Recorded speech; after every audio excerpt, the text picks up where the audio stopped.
Boa noite, meu Nordeste. Eu vim aqui depois de quase meia hora de atraso, mas é porque realmente aconteceu um problema pessoal lá com o doutor. E a gente vai convidar o doutor para entrar nessa live arretada, né? Com um pouquinho de atraso, mas foi por uma boa causa. Convidar ele aqui para entrar, só esperando ele entrar, né? Pra gente poder começar essa live falando sobre o novo coronavírus. Só esperando ele entrar aqui na live para poder fazer esse convite a ele arretado pra gente conversar um pouquinho sobre o coronavírus.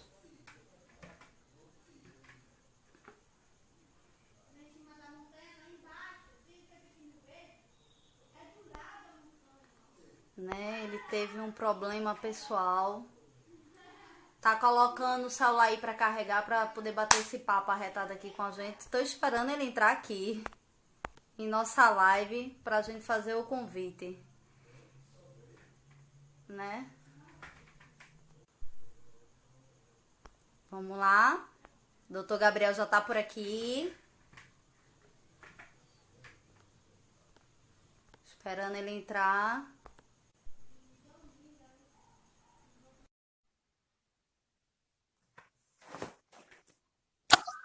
Olá, Boa noite, doutor Gabriel. quase que eu não consigo, mulher, me perdoe mais uma vez. Não se preocupe, o que importa é que o senhor tá aqui conosco e vamos ver se eu consigo lhe ver, né? Porque tá rodando aí, a gente não tá conseguindo lhe ver ainda. Você tá conseguindo me Pode? escutar? Tô bem, tá conseguindo me ouvir também, né? Consigo, só não tô conseguindo lhe enxergar. Eu vou Mas tentar sair e entrar de novo, então, pode ser? pode ser, vamos lá. A gente espera pelo senhor.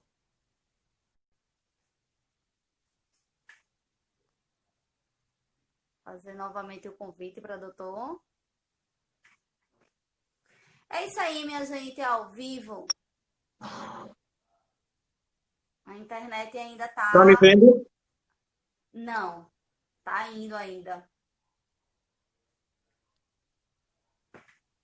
Tem muita gente querendo tirar várias dúvidas com o senhor. Um canto melhor que a internet pegue.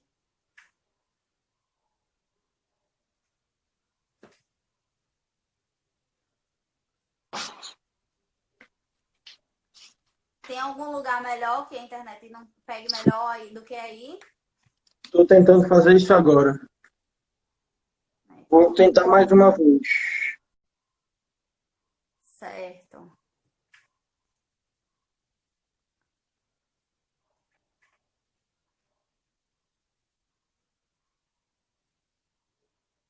Vamos, a gente tem que ter esse papo arretado, principalmente numa noite como essa, né? A gente tá vivenciando. Deve ser porque o celular dele tá descarregado, pode ser. Exatamente.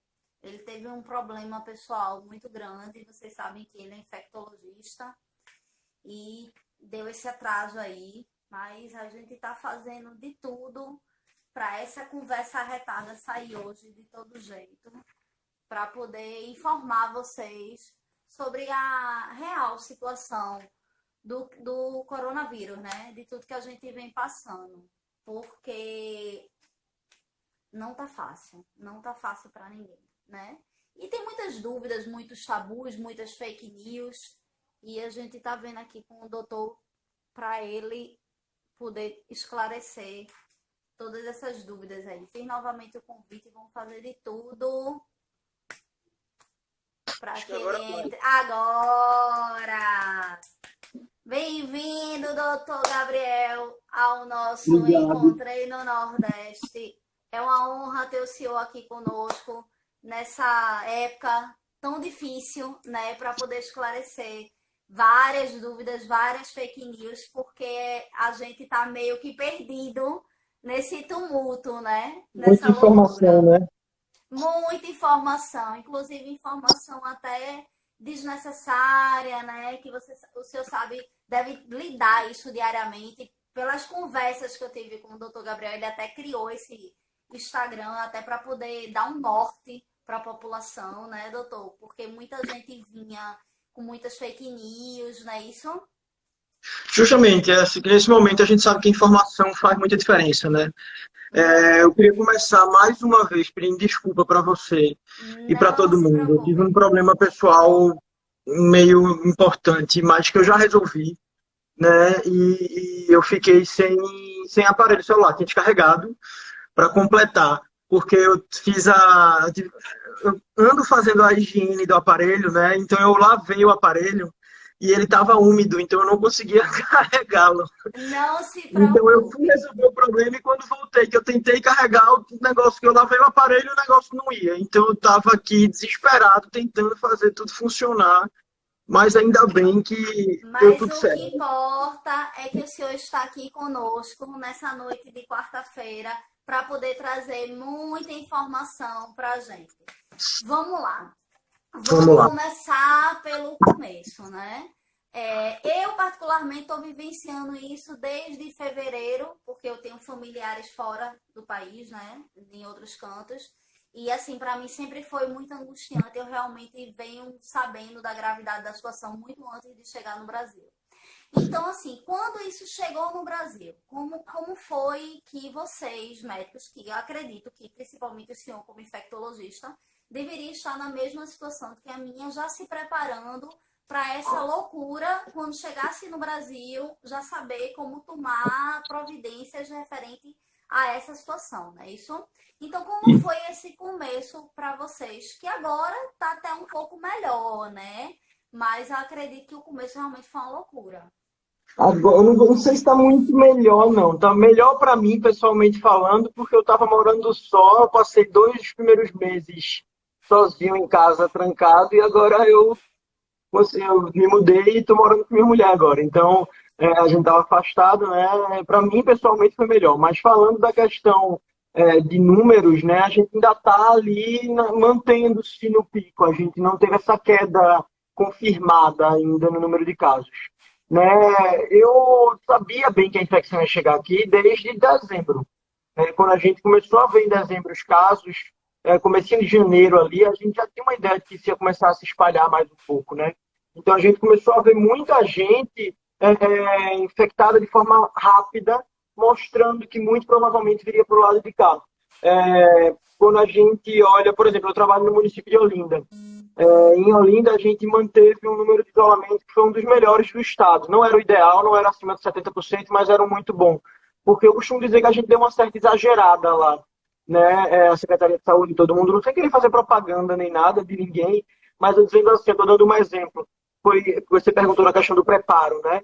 Sim, Então, eu logo no começo eu li uma frase, logo no começo, assim, da minha vida na infectologia, que muitas vezes quando você está numa pandemia, você está numa epidemia, né? E eu relembrei essa frase quando eu estava agora nesse período, que muitas vezes aquilo parece exagerado, porque está na hora. E quando parecer que está na hora, é porque a hora já passou. Então, você pecar por excesso em algumas coisas, depois se mostra que não foi tanto excesso assim. A gente veio vendo depois que o mundo, né, naqueles locais que a gente conseguia manter um isolamento melhor, seja por questão financeira ou cognitiva, ou acesso à educação da população, a gente tinha melhores números. Né? Aqueles países que tentaram fazer um isolamento vertical não conseguiram, mostraram maus números depois. Né? Então a gente viu que realmente a saída era o isolamento horizontal. E aí muita gente fala dessa questão mas a crise causada pelo isolamento vai ser muito grave, muita gente perdendo de emprego, vai ter fome, vai. Muita gente vai morrer por causa da crise, como sempre acontece em todas as crises. Mas, inclusive, financeiramente falando, a crise financeira causada pelo isolamento horizontal não seria tão ruim quanto a crise financeira causada pelo próprio vírus, digamos assim, se a gente não tivesse tomado as medidas. Já tem estudos que mostram isso. Então não é tanto achismo. A gente tem uma boa ideia do que fazer, do que falar, né? A gente tem um respaldo na hora de dar esse tipo de opinião. Então a gente vem se preparando com aquilo que a ciência diz. A gente não está na hora de estar ligando para o que a política ou para o que a economia diz, inclusive pensando nas vidas. Se a gente tiver que pensar em economia, vai ser focando nas vidas, né? Então, se a gente tiver que pensar em outras coisas, vai ser sempre pensando nas vidas. É isso que a gente se preocupa na infectologia. Mas eu acredito que o ser humano deveria se preocupar com isso em primeiro lugar também, entendeu? Eu realmente eu tenho uma preocupação muito grande com a economia, tenho, lógico, né? Porque até na entrevista com o vice-prefeito de Olinda, que você falou, a gente fez uma entrevista com o vice-prefeito Márcio Botelho, e foi exatamente o que eu disse, né? Nem todo mundo está no mesmo barco. Tem gente que está numa ilha paradisíaca, né? Tem gente que está no iate, tem gente que está numa lancha, tem gente que está numa prancha, né? Realmente, e ainda mais aqui no Brasil, que a gente já vive uma situação econômica realmente muito difícil, né? Mas, infelizmente, esse vírus, né, como a gente costuma dizer, é punk. Ele não veio para brincadeira, né? Não, O não veio. E nem nordestino vai gosta. ficar para brincar, né? Não vai. Mas assim, aí o que é que eu queria saber? Aí no começo foi essa loucura, tava esperando, mas ao mesmo tempo vocês já sabiam lidar com tudo isso que vinha acontecendo. Vocês já sabiam assim qual seria a medicação mais propícia para aquilo, qual Não. seria o tipo de tratamento, como é que foi esse começo, assim? Porque assim, Assim, a eu tô sabendo. gente. Isso. Pode falar. Eu já meio que sei que agora você já tem mais norte do que antes, né? Não Com tanto, certeza. E quanto mais tempo passa, isso, quanto mais tempo passa, mais informação a gente vai conseguindo, inclusive para a produção científica. Né? Por exemplo, muita gente diz, mas a hidroxicloroquina tal médico famoso usou, o secretário de saúde do estado de São Paulo usou. Ele usou em março. De março para maio, a diferença é absurda. Você tem a produção científica de quase 3 estudos por hora. Perdão, um estudo a cada 3 horas, desculpa. Um estudo a cada 3 horas você tem sendo liberado, sendo publicado. Então a gente tem uma quantidade de estudos absurda. Nunca houve isso na história da humanidade. Então tem muita informação nova saindo. Né? A gente, lógico, que vai aprendendo mais coisas. Por exemplo, também outro exemplo que eu escuto muito falando, no começo a OMS não sabe o que diz. No começo dizia que não era para usar máscara, depois começou a dizer que era. Porque no começo a gente não tinha certeza do que era pior. O risco de usar máscara errado, porque a gente sabe que é uma população que não tem o costume de usar máscara, se você manda ela utilizar, pode ter um risco de contaminação com o uso errado de máscara. Então, o uso errado aumenta o número de infectados, aumenta a chance de alguém se infectar. Né? E você não usar também aumenta. Então, a gente tinha que ver, através de estudos, qual dos dois aumentava mais. Quando a gente viu que não usar era pior, então a gente começou a recomendar que as pessoas utilizassem, ou seja, não é indecisão. É porque a gente precisa de um dado científico para se respaldar na hora de recomendar alguma coisa. Entendeu? E aí a gente vai tendo mais estudos, porque o tempo vai passando e a gente vai ter mais publicações, vai chegando mais perto de algumas coisas, alguns remédios que tentam servir de alguma coisa depois deixam de funcionar, né? A gente começa a ver essa evolução, né, da ciência ajudando na evolução do combate ao vírus. Mas, assim, em relação à medicação, né, que foi a pergunta que você fez, infelizmente, até agora, a gente não tem nada para tratar o vírus. O que cura o vírus é a nossa imunidade. É Então, o a gente tem como organismo, né? fazer isso. A gente tem como fazer remédio para diminuir o processo inflamatório, se ele ficar muito maior do que deveria. A gente tem remédio para não deixar coagular o sangue se for ter uma hipercoagulação. A gente tem como manejar o paciente, mas tratar o vírus a gente não consegue. A gente trata a imunidade, digamos assim. Né? Então, a gente precisa dar tempo ao tempo. Essas coisas vão aparecer, mas não agora.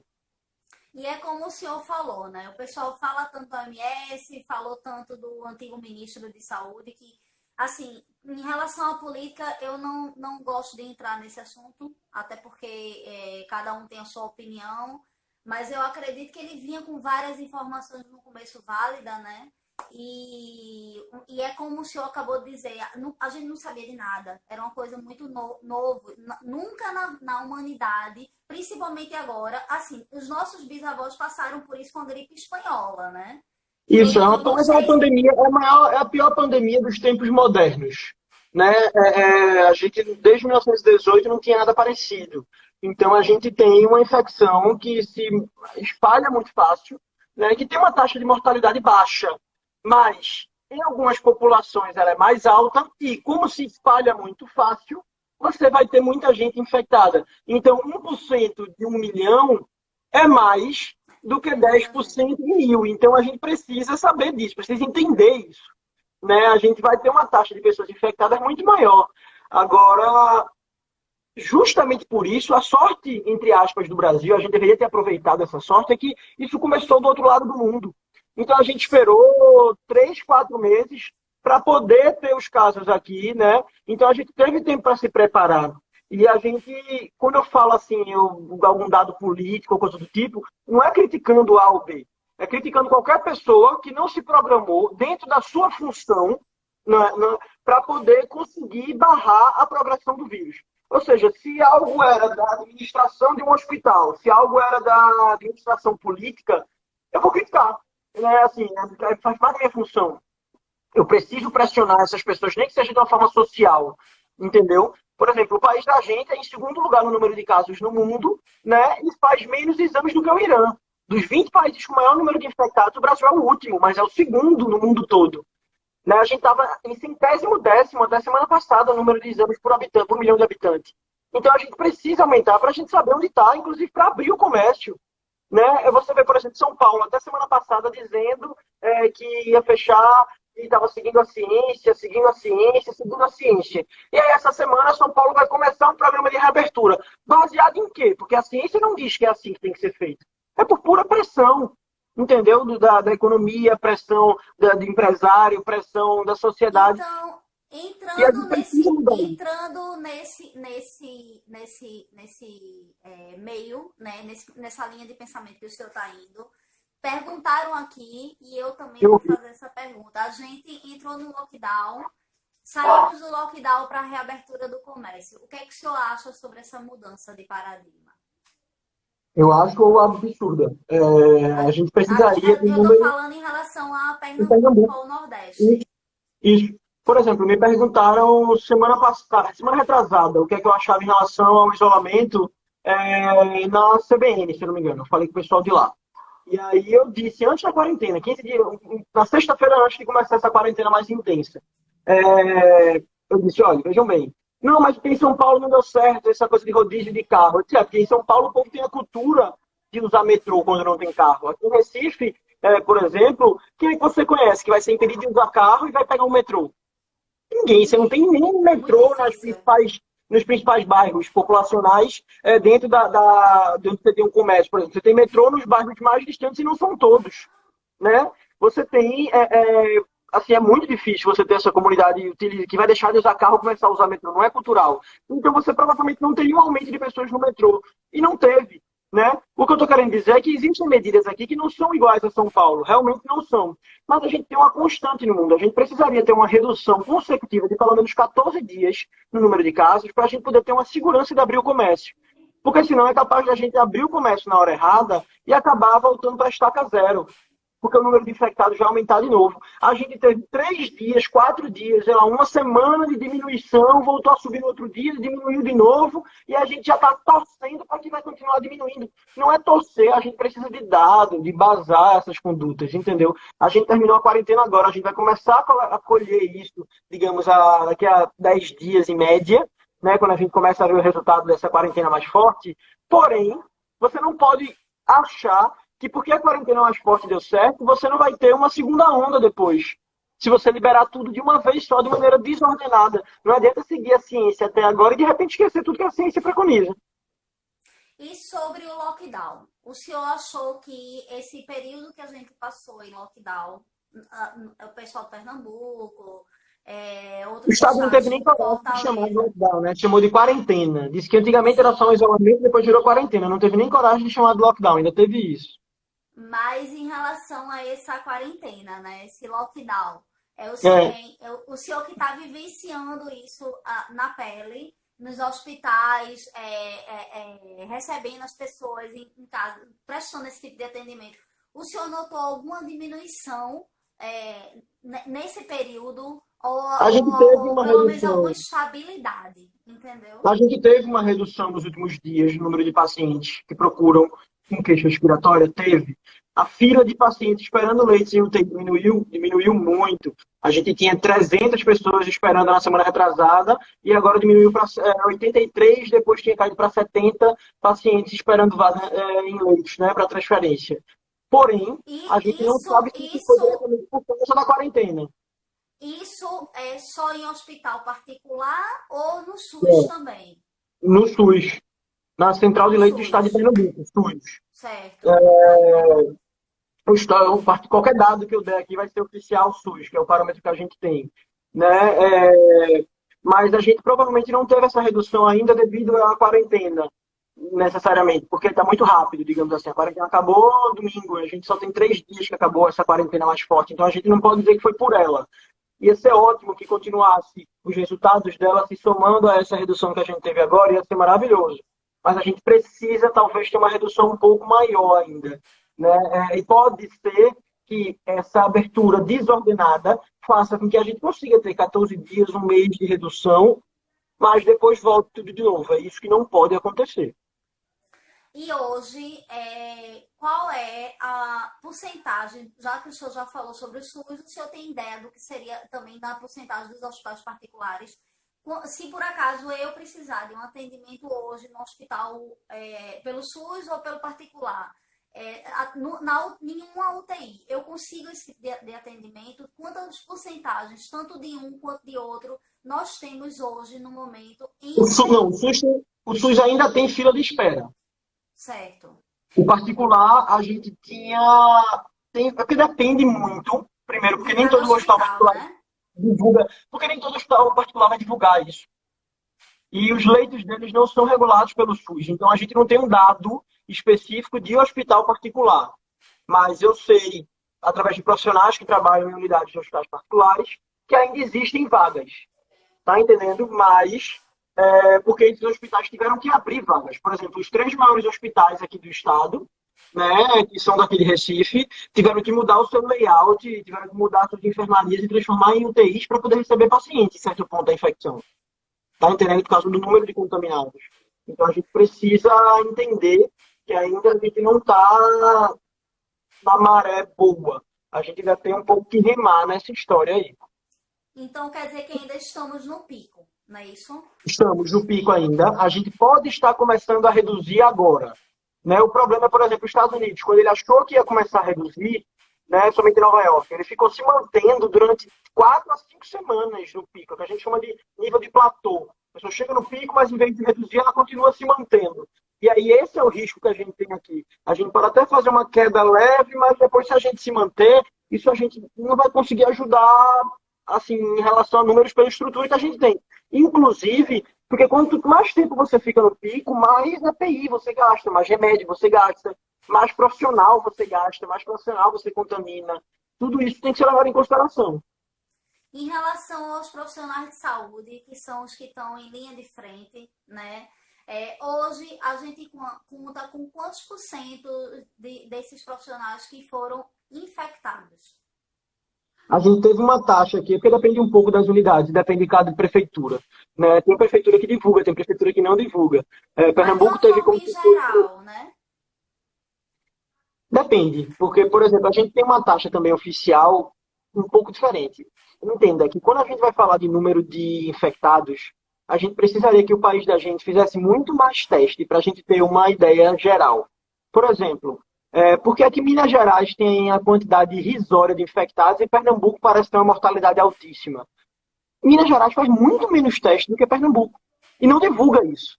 Tanto que Pernambuco estava como mais transparente. Pernambuco estava fazendo teste nos pacientes que tinham morrido com suspeita de coronavírus para confirmar.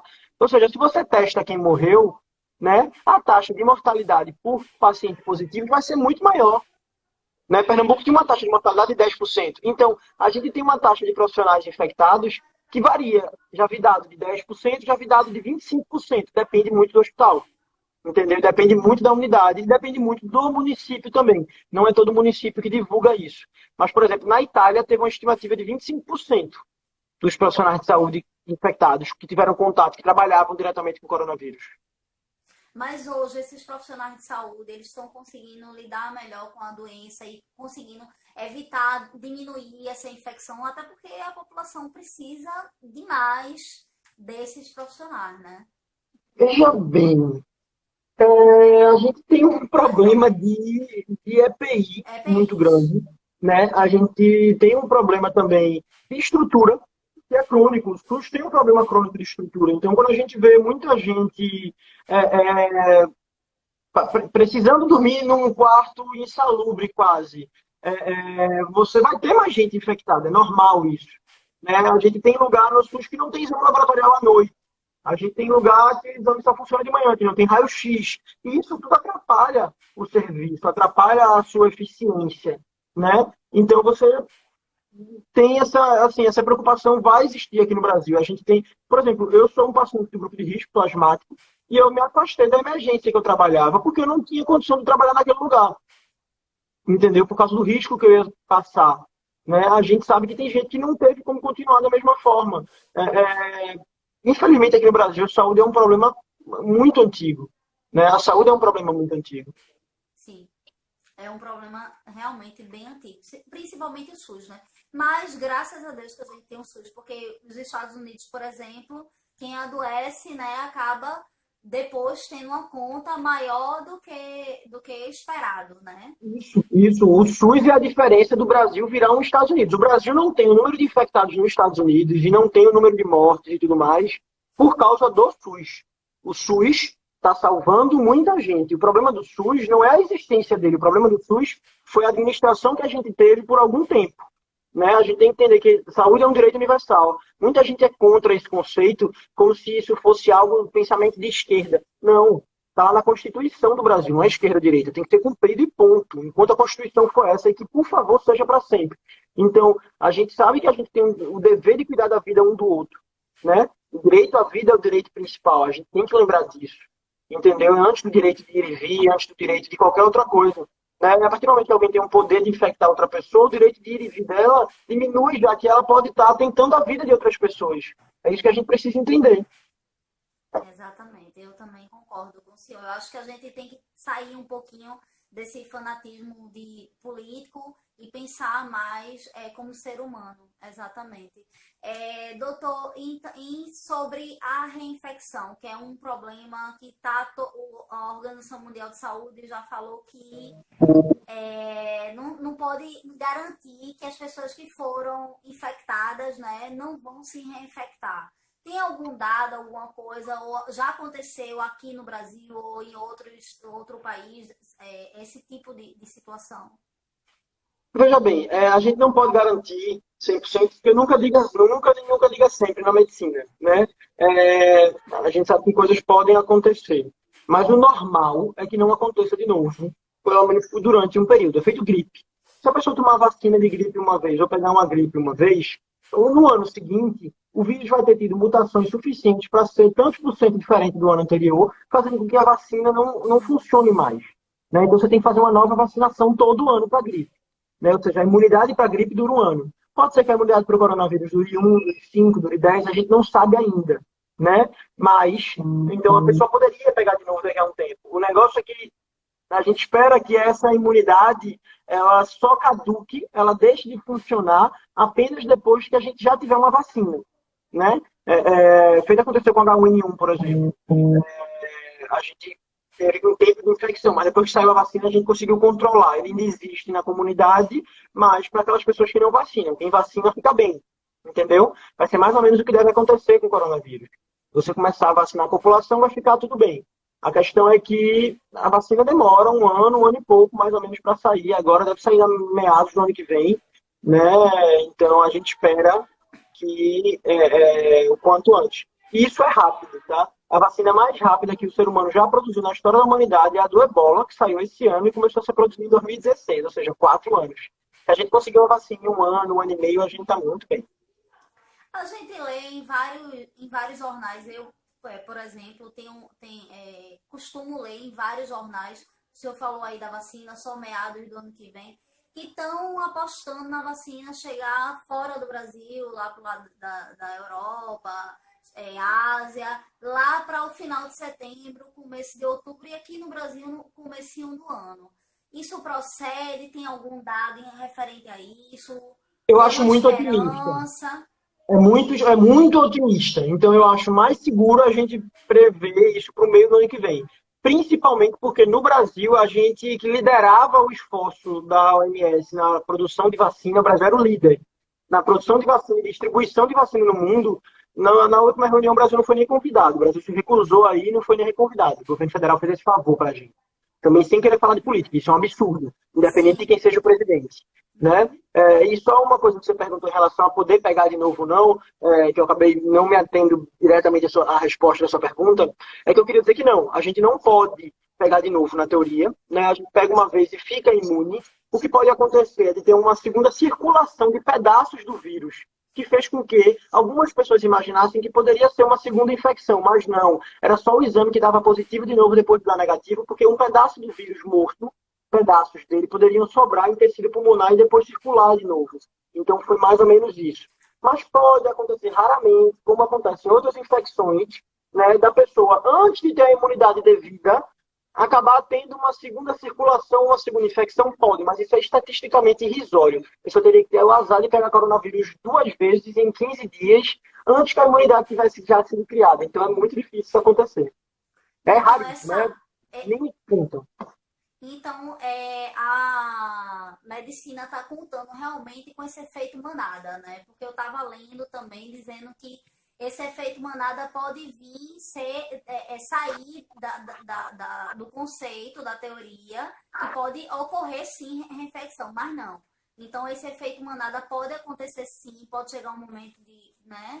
O que a gente tem de mais plausível agora é mostrando que há sim. A questão é, esse efeito manada, quando ele passaria, e se ele passaria antes da vacina existir. Porque se a vacina demorar 2 anos, por exemplo, e a imunidade só demorar 6 meses, um ano, né, a gente sabe que vai acabar não existindo efeito manada, porque você vai poder pegar de novo. Mas a gente espera, como eu disse, que isso aconteça antes da vacina, que isso não aconteça antes da vacina ser liberada.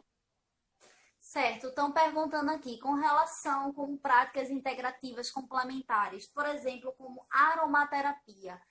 Qual a sua opinião? Não estou sendo cético, né? Não é isso.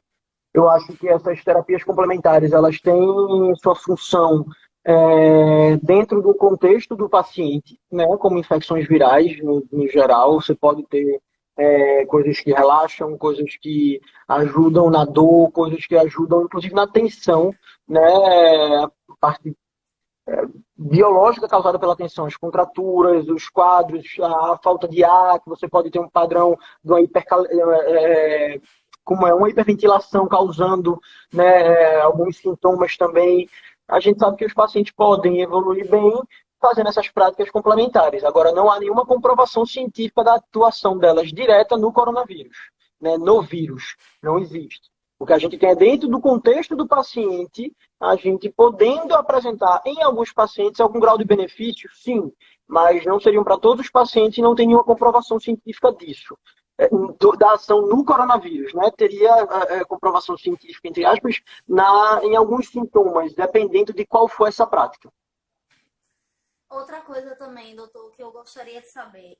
Eu conheço algumas pessoas que até fiquei um pouco assustada, porque eu particularmente, eu estou seguindo à risca todas as recomendações da Organização Mundial de Saúde, né? Eu acredito demais na medicina e no estudo. Acredito que as pessoas que estudam, né, elas Também. sabem, têm embasamento no que estão dizendo. Eu acredito Isso, a demais. experiência vale de alguma coisa, mas ela tem que ser aliada à evidência, né? À ciência. Exatamente. E fora a medicina, que é uma classe extremamente difícil, vocês passam a vida inteira estudando, passam muitos anos para poder realmente entrar clinicar, porque trabalham com vidas, né?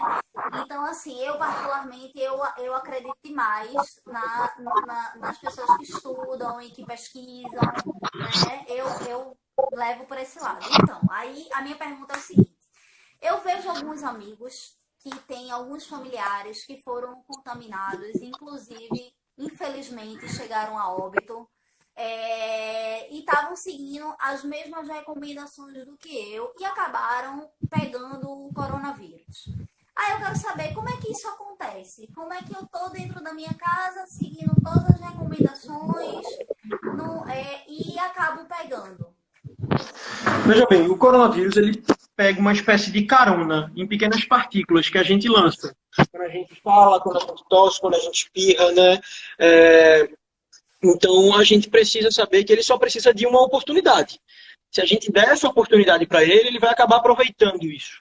Então, a partir do momento que você fica em casa, mas você não segue as orientações devidas, por algum motivo, e uma coisa, por não saber, às vezes, digamos, você está em casa, mas na hora de pegar a feira, você simplesmente não lava aquilo que você poderia lavar. Você vai na portaria, mas vai sem máscara, é rapidinho, né? Você chega de casa, não toma banho logo, dá um tempinho, senta para comer alguma coisa.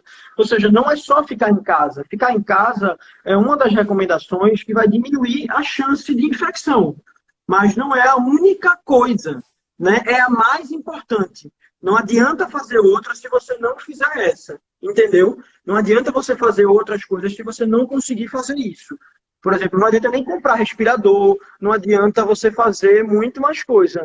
Mas se você fizer essa parte, né? Se você tiver a coisa de ficar em casa e conseguir manter isso, você vai ter sucesso, porque é o mais provável de acontecer quando você junta uma coisa com a outra, né? Você tem que juntar a questão do isolamento com essas outras condutas, entendeu? Então, se você acabar não conseguindo fazer outras, pode ser que você fique naqueles 5%. Digamos que o isolamento vai ajudar em 90%, mas essas outras condutas, que seriam os 5%, digamos assim, os 10%, ao não serem realizadas, podem fazer com que você tenha uma chance de se infectar.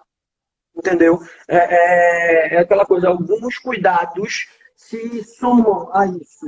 Né? Não são o que define completamente sozinho a possibilidade de infecção. Estou tentando botar meu telefone para carregar, desculpa. Certo. Entendeu? Mas é o principal que a gente tem. Ou seja, a gente precisa fazer essa conduta, né, somada às outras. Outra coisa também que eu queria saber, em relação a pedidos receber em casa, né? Eu vou receber em casa algum tipo de alimento, comida já pronta de restaurante. Qual seria a forma mais indicada para a gente receber esse tipo de alimentação? Porque muita gente Acabei de está fazer isso. pedindo ainda, né? Acabei de pedir. Eu mesmo acabei de pedir. Então, é o que eu estou querendo dizer. Não existe uma comprovação de que o vírus seja transmitido através de alimento, né? Principalmente se for um alimento esquentado e tudo mais. Mas se você puder manter aquele seu, a embalagem, você puder fazer uma higiene, você usar a embalagem, abrir, colocar as coisas num prato, por exemplo, dentro de casa, sem estar tocando na embalagem, tocando no prato, tocando no talher, tocando na embalagem, porque a gente não sabe quem tocou na embalagem. Então é como se a embalagem tivesse sujo, digamos assim. E lembrar de lavar a mão entre essas coisas. Você tem que lavar a mão antes, lavar a mão depois. Você pegou na embalagem, soltou a embalagem, lava a mão, pegou os pratos, né? E aí você separa os pratos e o talher. Aí depois você pega a embalagem de novo, colocou dentro do prato, você pega aquela embalagem, joga no lixo e lava a mão de novo. Infelizmente é chato, né? Você ficar assim o tempo todo pensando nisso, mas agora é extremamente importante, sim. Outra coisa, estão me perguntando, acabaram de mandar mensagem agora no privado. Eu tenho digamos que eu tenha duas pessoas que estejam. As pessoas que moram no mesmo ambiente e uma dessas pessoas está infectada, certo? Aí como é que funciona? Ela pode ficar no isolamento separado da outra pessoa que não está infectada, no Se próprio, elas podem ficar. na própria residência. Por exemplo, eu estou infectada, eu fico no quarto e minha família que não está infectada pode ficar nos outros cômodos. Como é que funciona? Pronto. O ideal é que não. Se a pessoa puder ir para outra casa, né, Ficar tiver outro sozinha? local que ela possa ir, é o ideal. Ficar sozinho, isolado, né? Mas se não tiver como é a maioria da realidade da maioria das pessoas, né, do país, você tentar ficar o máximo possível dentro do seu quarto, né? E se for ter algum tipo de contato com as outras pessoas da casa, tem que ser de máscara. Certo. Estão perguntando aqui também, doutor. E se as duas estiverem doentes com coronavírus? Pode? Ficar aí Pode. no Se mesmo as duas, ambiente. pode. Pode, não tem problema nenhum. É porque tá com o mesmo vírus, né? Então não tem Isso, problema. isso. A gente faz Então, isso com outras infecções também. estão perguntando aqui, boa noite. Já sabe por quanto tempo a pessoa transmite a doença? Quem não tem sintomas e quem apresenta os sintomas, quanto tempo ela vai poder entrar em contato com as pessoas da casa? A pessoa que tem sintoma, né, ela teria que ficar assintomática durante 72 horas, né, e de preferência que isso seja depois do 10º dia. Ou seja, se ela no 5º dia não estiver sentindo nada, no 8º não estiver sentindo nada, não deixaria ela ficar livre ainda não, esperaria até o 10º, entendeu? O que for depois, o completar o 10º ou 72 horas assintomático. Né? E a pessoa que tiver sem sintoma nenhum, a gente faz pelo menos 14 dias de isolamento, porque a gente não tem como ter certeza por quanto tempo ela está transmitindo, porque como ela não teve sintoma, a gente não sabe quando ela deixou de ter, porque ela não vai deixar de ter, ela nunca teve. Então, o mais aconselhável é manter esses 14 dias.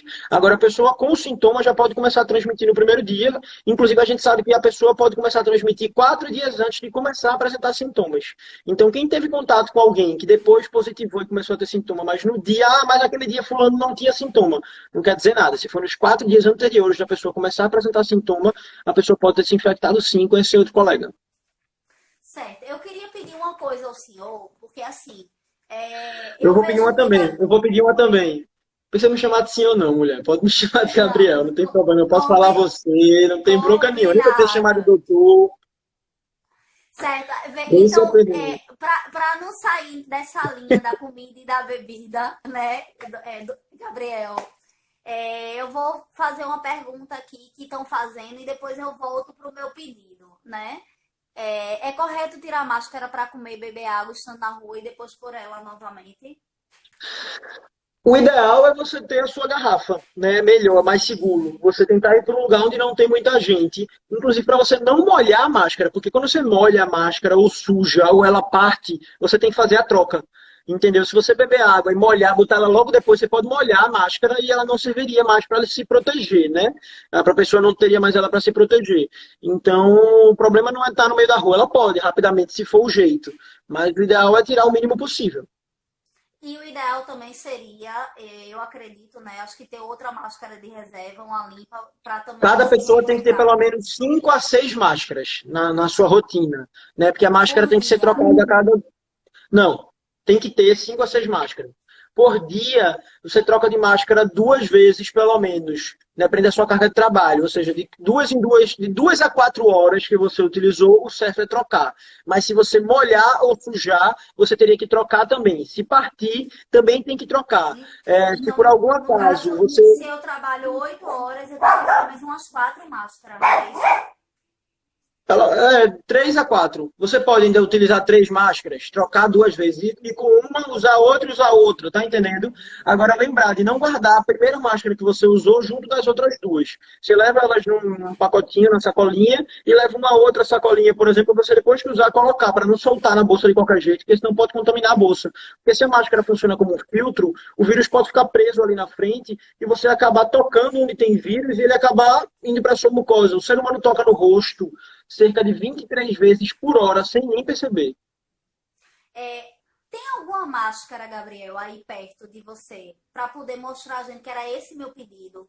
Porque, assim, eu vejo muita gente usando máscara de forma errada, não sabendo tirar a máscara, usando a máscara na boca, usando a máscara no meio do nariz, né? Eu tenho uma ali atrás. Eu pego para a gente ver.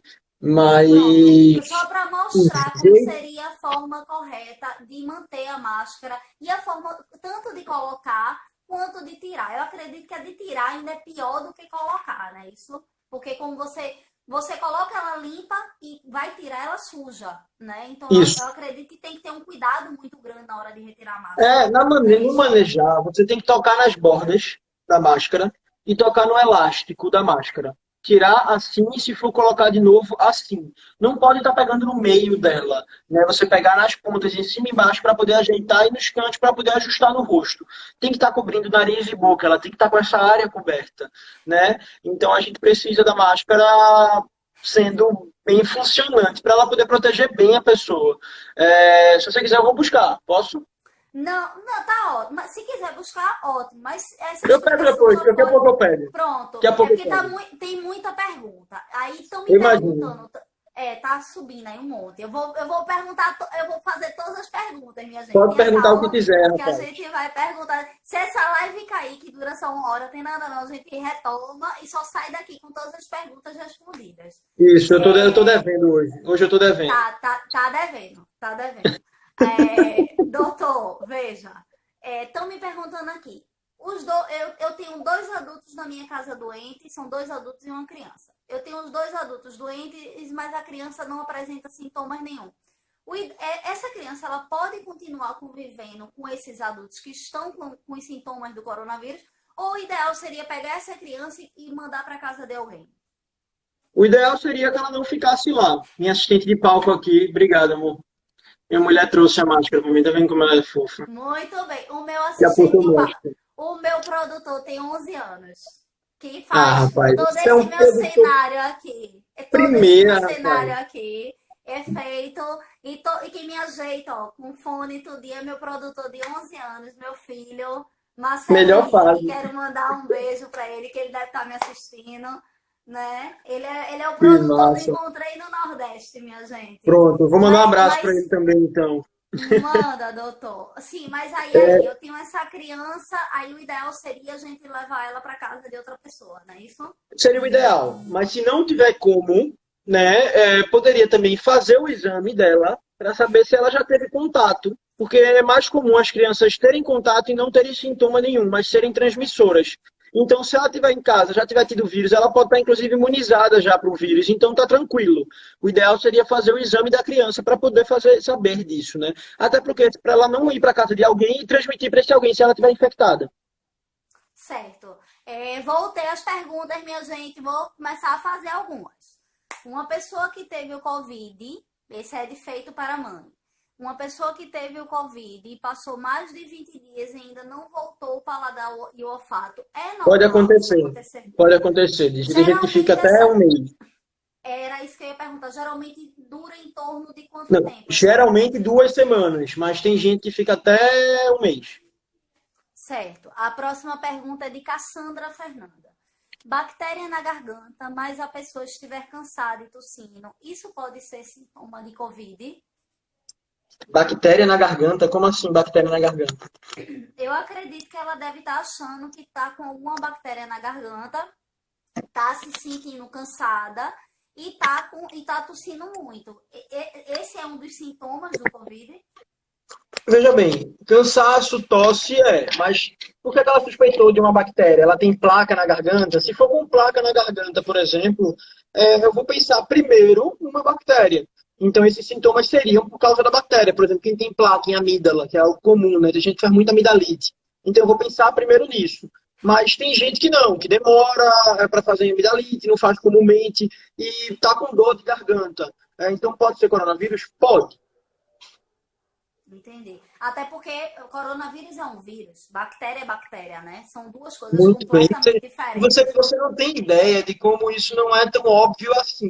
Tem muita gente que confunde isso ainda e tem muita gente que não entende isso ainda.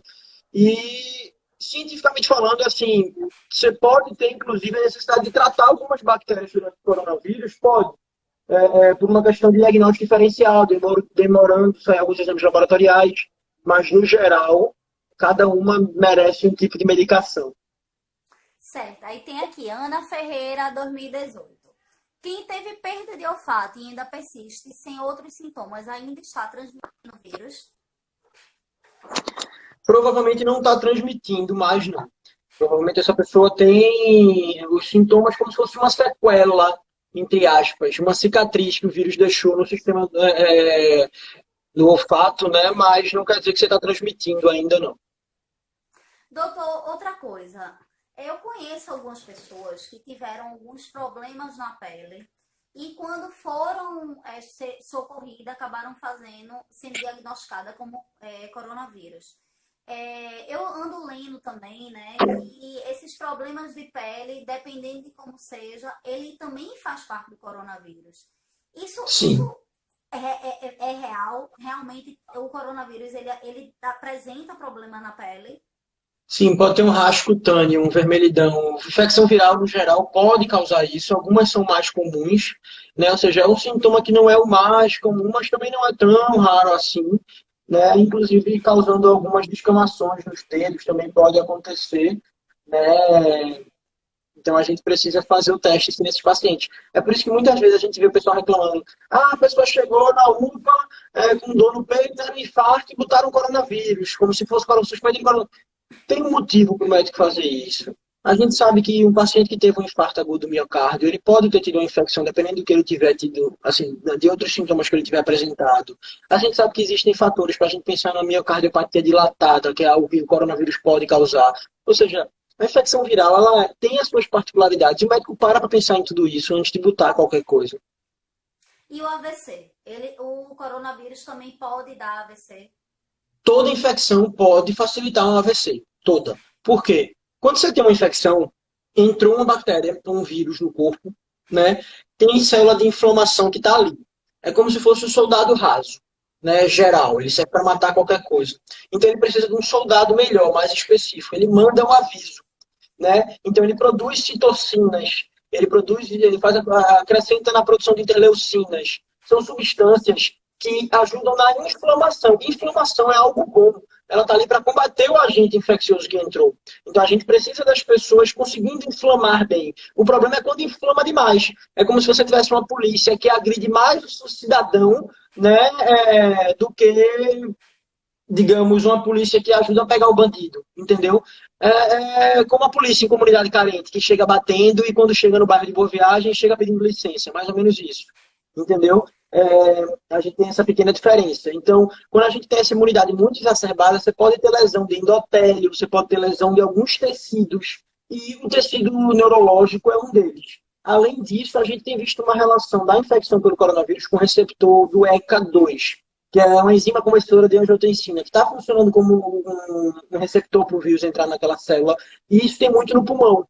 Né? Então a gente está vendo que outros tecidos que tem muito também podem ter apresentação de sintomas, como o sistema nervoso central, como alguns vasos. A gente tem então, isso está sendo investigado bem agora.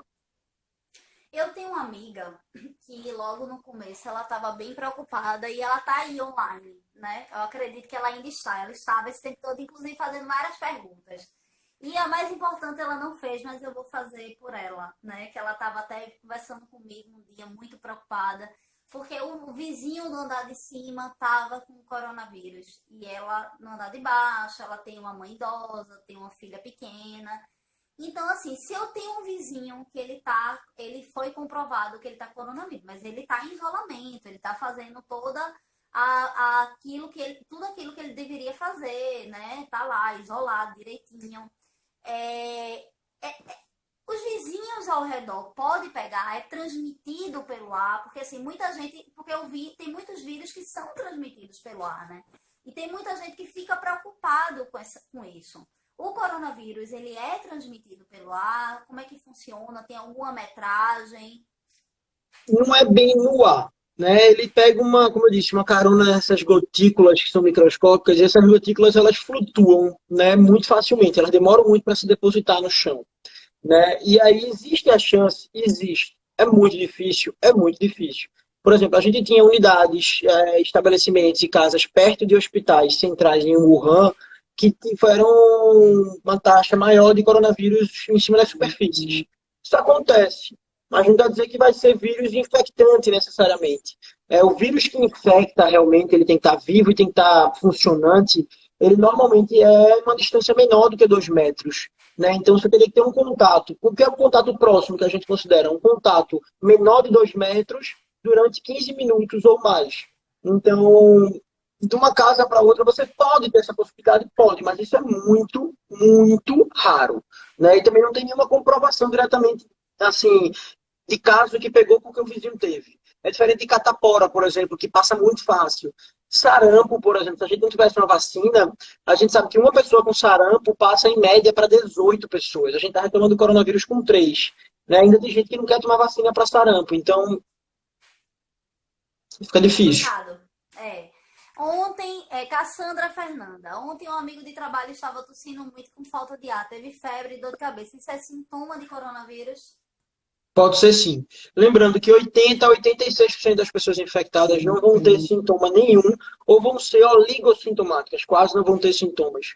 Então vão ser sintomas de viroses comuns que a gente já está acostumado. Então a gente precisa entender que qualquer sintoma de virose, moleza, febre, dor no corpo, pode ser coronavírus?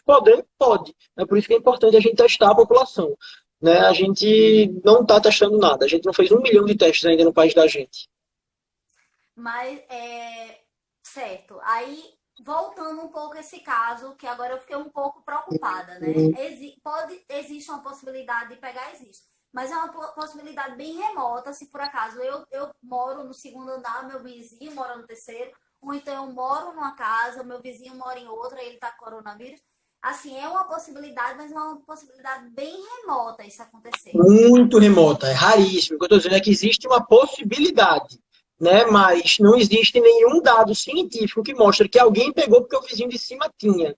Como eu disse, diferente de catapora. Catapora tem gente que pega porque o vizinho teve, entendeu? Acontece, porque ela se espalha mais fácil, digamos assim. Você tem uma carga viral maior.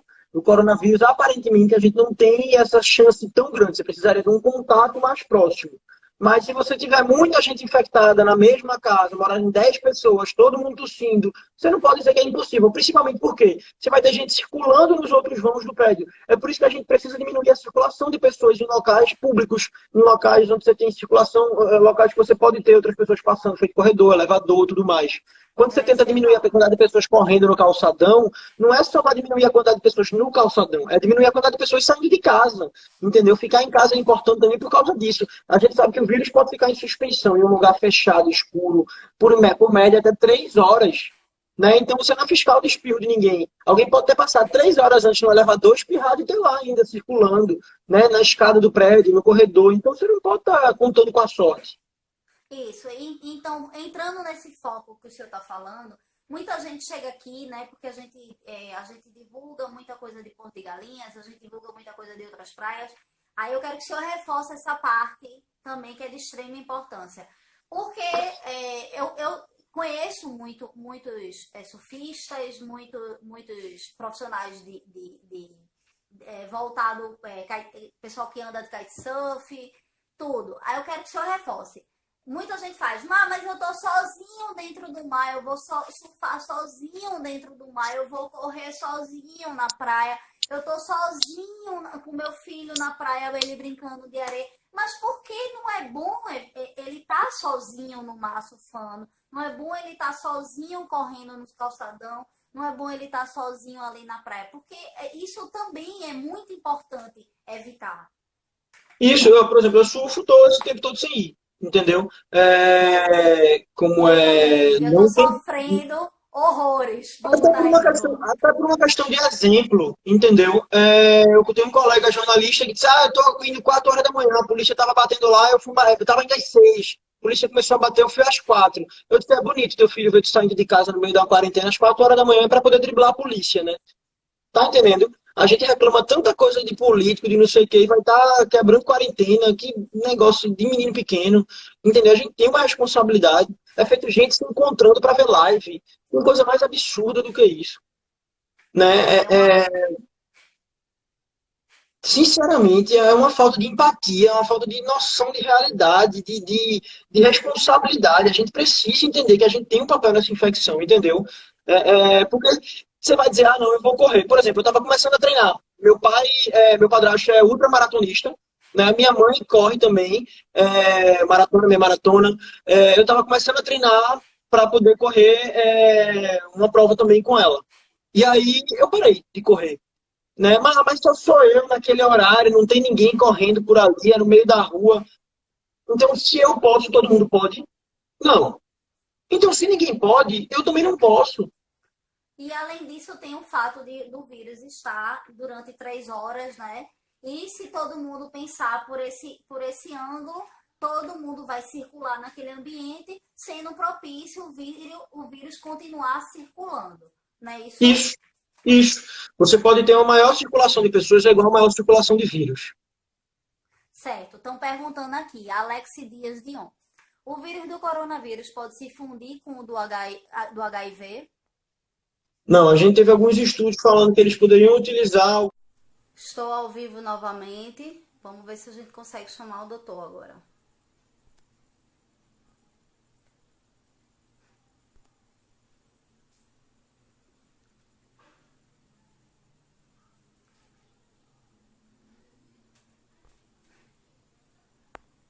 Vamos ver agora se a gente consegue com o doutor Gabriel.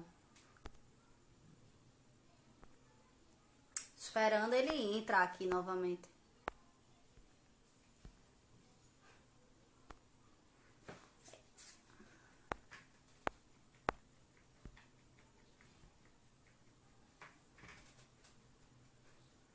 Vamos torcer para que ele entre.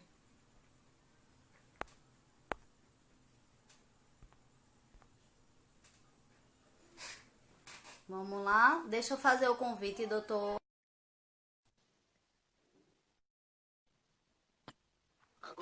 Agora!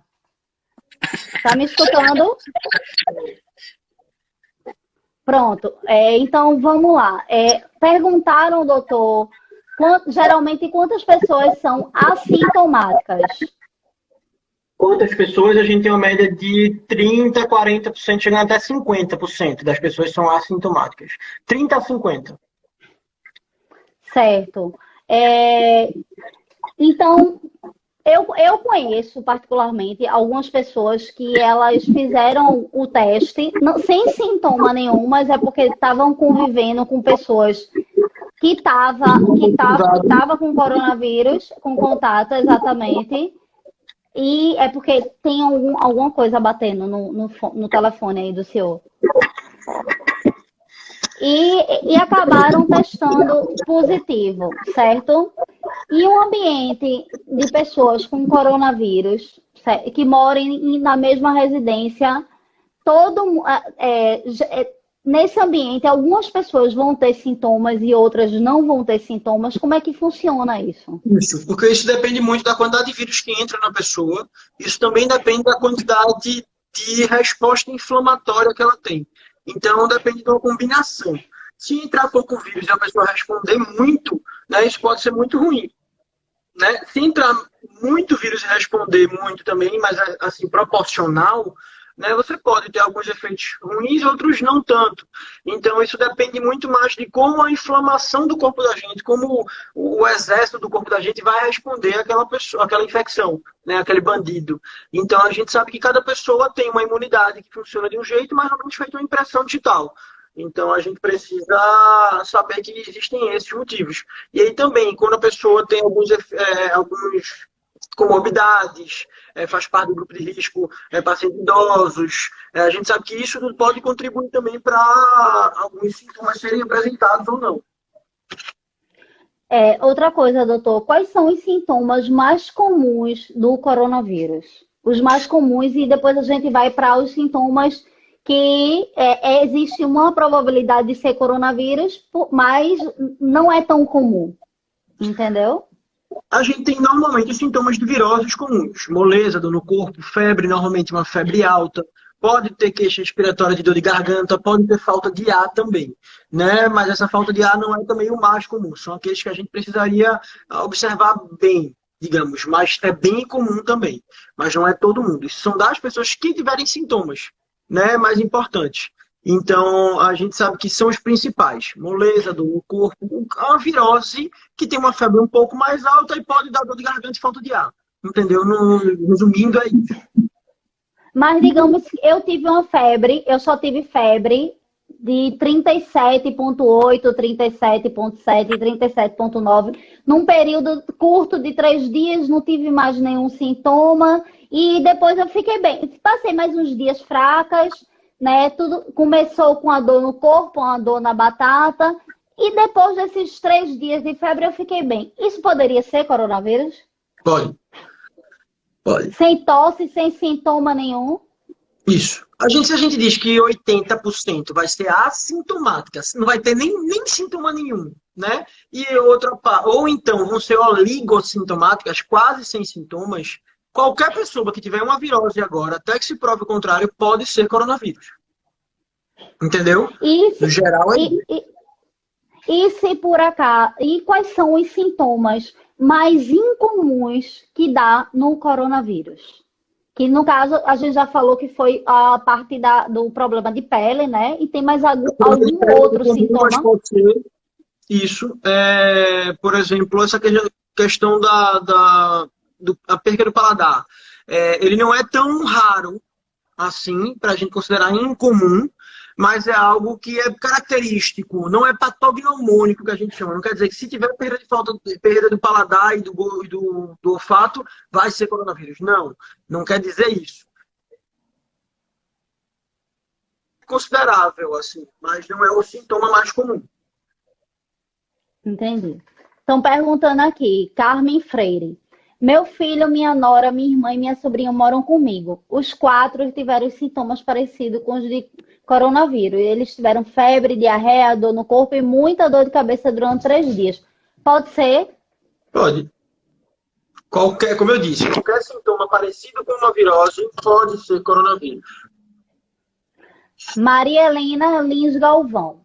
Uma pessoa conhecida estava um pouco de falta de ar, foi para a emergência de Esperança, o médico atestou uma alergia, prescreveu para ela tomar Alegra, a pessoa tinha já comprado azitromicina e hidrocloro.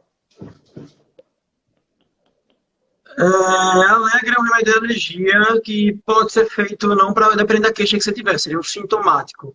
Mas fazer azitromicina e hidroclorotiazida, a hidroxicloroquina, que eu acho que ela queria dizer quando falou hidrocloro, acho que foi hidroxicloroquina. Repito, a hidroxicloroquina, para a gente botar um ponto final nisso, essa discussão só existe no Brasil atualmente. Né? Não é feito mais... Por favor, doutor, por favor, pode dizer. Nos aconselhe sobre essa medicação, porque eu tenho vários amigos dizendo que se usar não tem problema, não vai morrer se usar. Aí eu queria um norte em relação a essa medicação. Eu acho que foi minha antepenúltima postagem, inclusive, foi sobre um debate que eu tive no CBN Debate também, falando sobre isso. Se quiser até tá lá no link da minha bio, se quiser mandar para os seus amigos, pode mandar. Eu e mais 2 colegas, os 2 defendendo e eu contra. Né? Então, vamos parar para a gente pensar. Eu tenho uma droga que ela foi vista em certo momento como uma possível... um possível tratamento, sim. E aí a gente precisou testar. Testou-se primeiro em pacientes mais graves, porque você não tinha aquela confiança tão grande de usar. E aí alguns políticos resolveram adotar a droga como um mascote. Droga não é coisa para política. Você tem que fazer o que a ciência diz e pronto. Você não tem que opinar contra a ciência, nem escolher o cientista que você concorda. Porque se você não sabe nada do assunto, você não vai saber avaliar como escolher um cientista ou escolher outro. E aí depois a gente viu que a grande maioria, a extensa maioria dos estudos mostravam que a droga não tinha ação. Mas é porque está fazendo em paciente grave. Vamos testar nos pacientes no início, então. Testou-se. Também não tinha ação. E além disso, ela poderia ter efeitos colaterais. Mas toda droga pode ter efeito colateral. Óbvio, toda droga pode ter efeito colateral. Mas quando você tem essa droga sendo utilizada de uma forma disseminada, isso fica mais provável. Mas a droga já é utilizada há 70 anos para outras coisas. Ela não é utilizada para infecção viral. Tentou se utilizar para zika, tentou se utilizar para dengue, tentou se utilizar para chikungunya, tentou se utilizar para HIV e não serviu para nada. Né? Ela serve para outras coisas. Ela é uma droga imunomoduladora, ela é uma droga que serve para tratamento de malária. A malária, inclusive, que é uma infecção diferente. Não é uma infecção viral. Quando a gente tem uma infecção viral, a gente libera outras substâncias. A imunidade libera outras substâncias. Ela reage de uma outra forma. A infecção viral costuma dar doença no coração também, por exemplo. Então você junta uma inflamação diferente que pode atrapalhar o coração, com uma infecção viral que pode atingir o coração, com um remédio que você está utilizando de forma disseminada, sem saber se a pessoa já tem um problema no coração, e você ainda ajuda com a azitromicina, que também pode dar problema no coração quando passada de maneira disseminada durante a infecção viral, sendo para uma infecção bacteriana. Não tem lógica, né? Você achar que isso está tudo bem. Né? Em fazer farinha e fazer hidroxicloroquina é melhor farinha, que farinha não faz mal. Entendeu? Não existe você está passando uma medicação porque você não tem um respaldo científico necessário. Mas tem tal cientista que faz. Isso aí se chama opinião de especialista. Antigamente, quando não existia medicina baseada em evidência, quando a gente não tinha a tecnologia que a gente tem agora, a pessoa que estudou mais tempo um assunto era considerada no nível A de evidência. A opinião dele era melhor, o que ele dizia era quase regra. Juntava um monte de especialista, o que ele dissesse em comum era adotado. Isso foi de nível A para nível D. Opinião de especialista é nível D de evidência. Nível A, B e C é tomado hoje em dia pela evidência, pelos estudos científicos. Né? E então o que é que você faz? Você pega todos os estudos parecidos sobre o tema. Você junta aqueles estudos. O que é que eles dizem na sua maioria? Então a extensa maioria dos estudos mostram que a medicação não funciona. Se você continuar insistindo para usar essa medicação, é porque você não está mais usando a ciência, você está utilizando outra coisa. Você vai dizer, mas a gente não pode esperar a ciência provar que o remédio funciona. Realmente a gente não pode esperar. Porque a ciência já provou que não funciona. Não é que não tem prova de nada. Não, assim, não, a gente não tem prova se o remédio funciona ou não. Mentira. A gente tem prova que o remédio não funciona.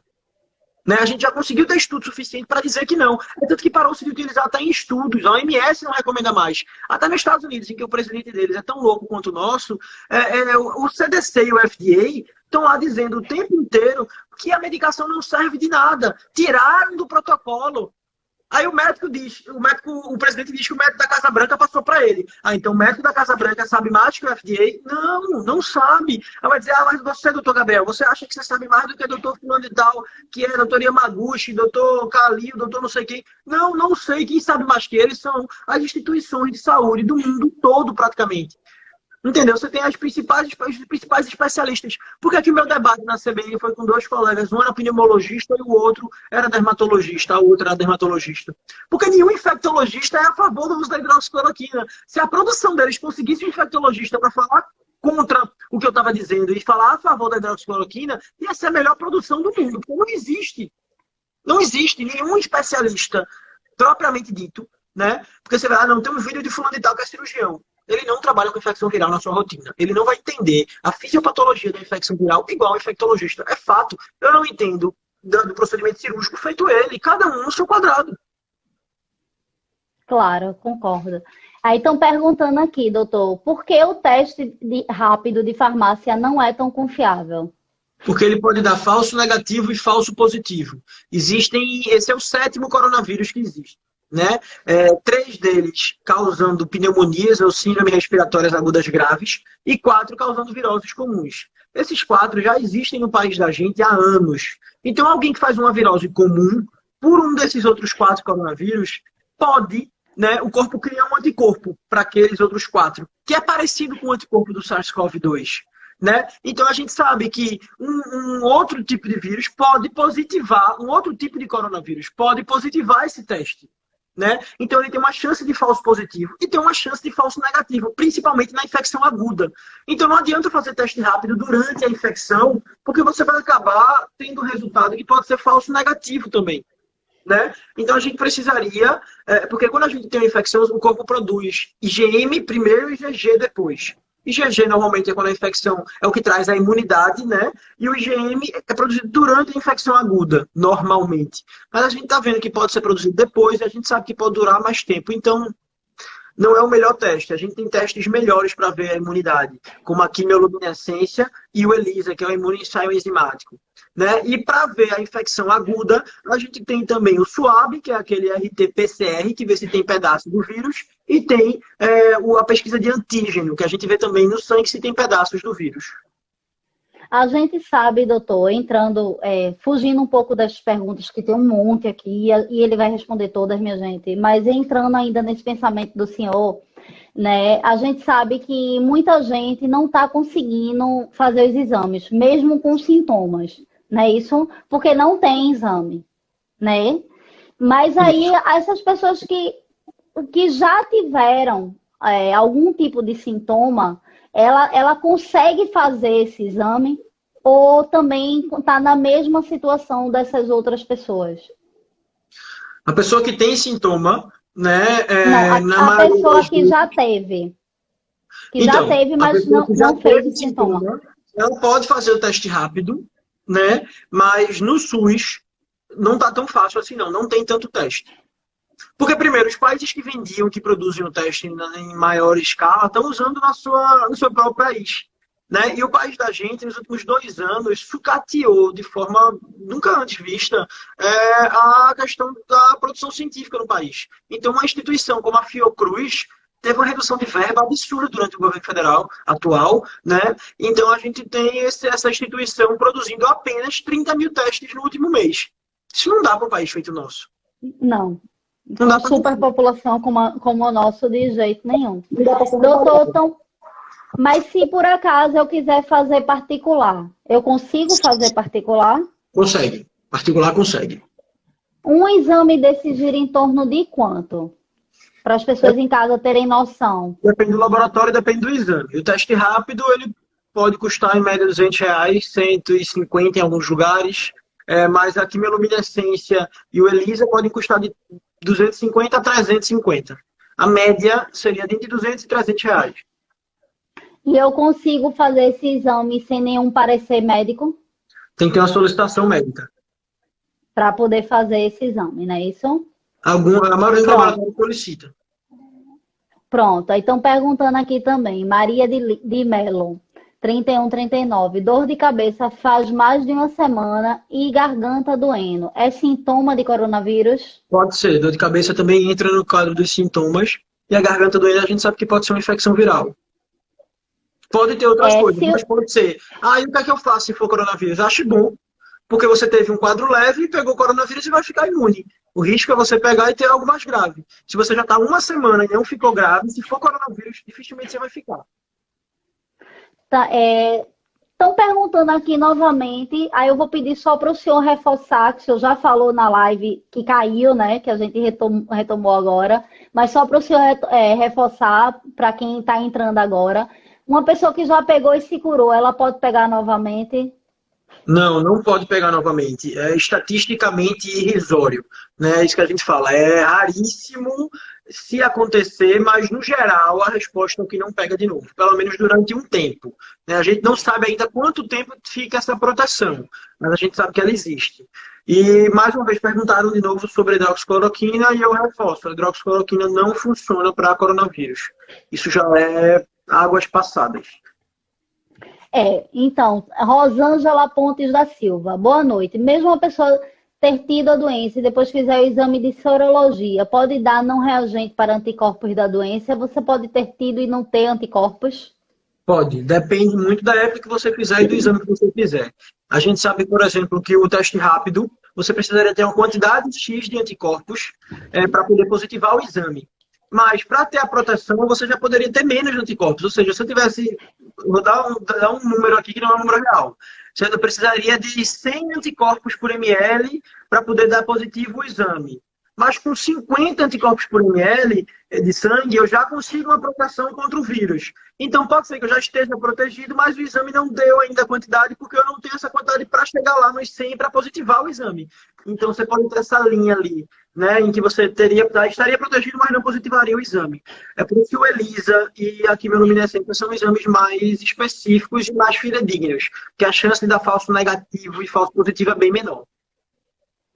Certo. Maria Helena Lins Galvão. O exame foi feito na hora da consulta e deu negativo. A pessoa acreditou porque foi feito e ela teve o resultado na hora. Pode acontecer? De ser um falso negativo? Pode, como eu disse agora. Esse que eu falei, esse exemplo dos 100 e dos 50 é um falso negativo. A pessoa teria anticorpo, mas daria negativo o exame mesmo assim. Certo. Aí ela está dizendo que ela não deu credibilidade ao resultado negativo e mesmo tomando Alegra continuou com falta de ar. Resolveu tomar os 2 remédios citados e disse que está passando a falta de ar. Que não é hidroxicloroquina, passaria mesmo sem hidroxicloroquina. É mais fácil ser azitromicina ajudando. Né? Socorro... Socorro Gouveia está perguntando, a ivermectina no início dos sintomas da Covid é eficaz?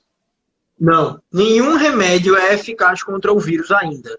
A ivermectina foi estudada na Austrália e um estudo mostrou que uma dose única da ivermectina conseguiria tratar o vírus. Conseguiria, uma dose única.